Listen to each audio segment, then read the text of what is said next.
Welcome to part 3 of Miss Wiley's Easy Cube Guide visual explanation along with Miss Wiley's Easy Cube Guide sheet.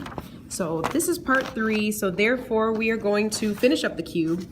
You should have the cross on the top, and we're going to move on to steps 5, 6, and 7.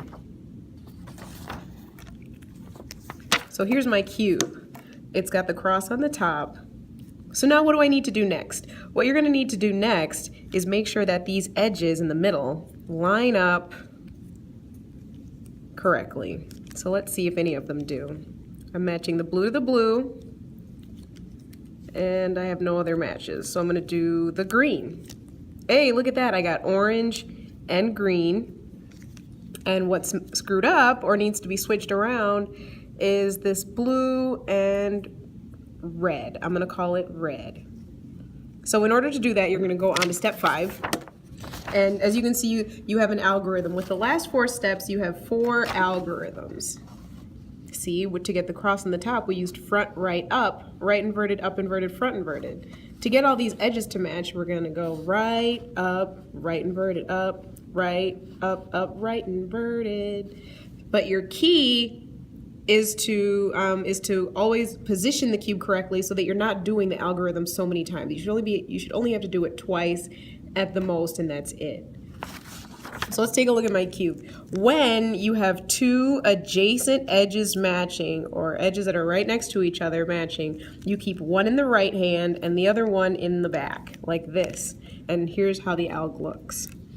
Right, up, right inverted, up, right, up, right inverted, up.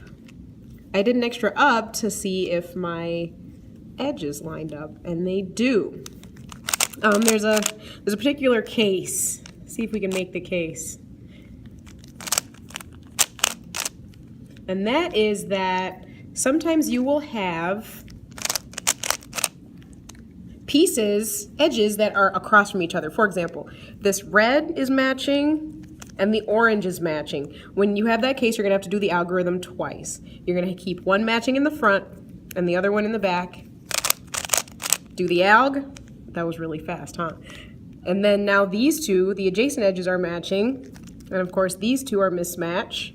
So one in the right hand, one in the back, right, up.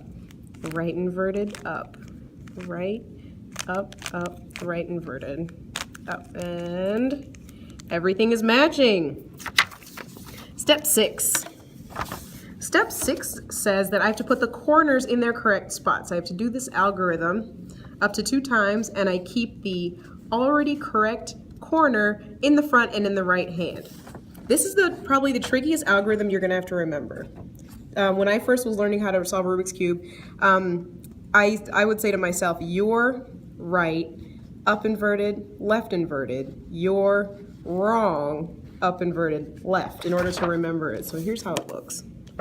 First, I got to find the corner that's correct. Which corner is correct? And I know that this one isn't because these colors, there's blue and green that's not correct.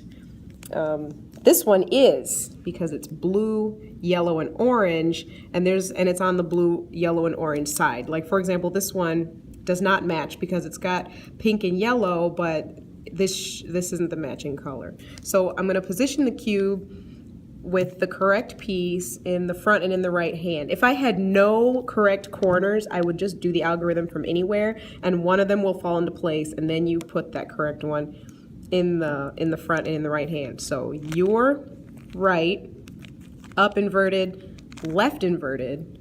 You're wrong, up inverted, left. And now let's take a look. This one correctly oriented itself. But as you can see, this corner belongs here, this corner belongs here, and this corner belongs here. Because what the algorithm does is it keeps the correct corner in the right spot, and it sends these other pieces around in a triangle. So that's step 6. Now we're on the last step to solve the Rubik's Cube. We're going to orient the corners. See, so as you can see, the corner is in the correct spot, it's flipped. This algorithm is going to flip it into a completed cube. And the algorithm is right inverted, down inverter, right down, right inverted, down inverter, right down, right inverted, down inverted, right down. To do that, you're not going to rotate the cube, but only the top layer in between the alg.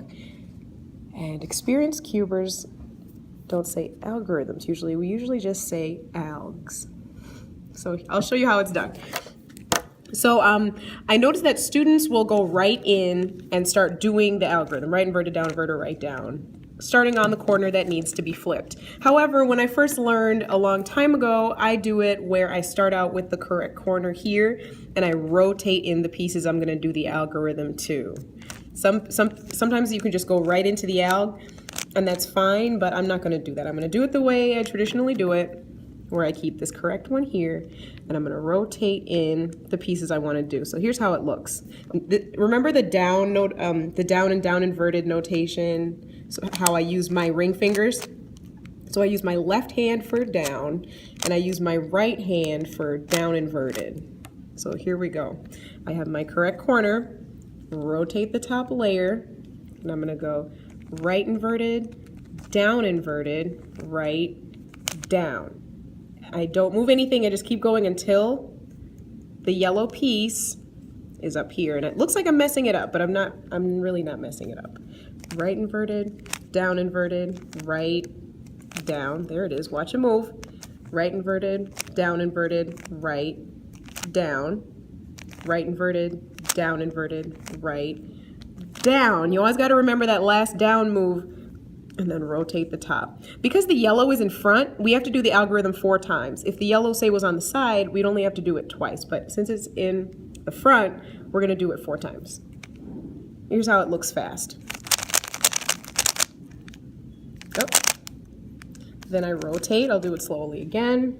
Right inverted, right, down, right inverted, right, down, right inverted, right, down, right inverted, right, down. And then you'll notice that the whole layer, the whole top layer is oriented correctly, everything is matching, and your cube is solved.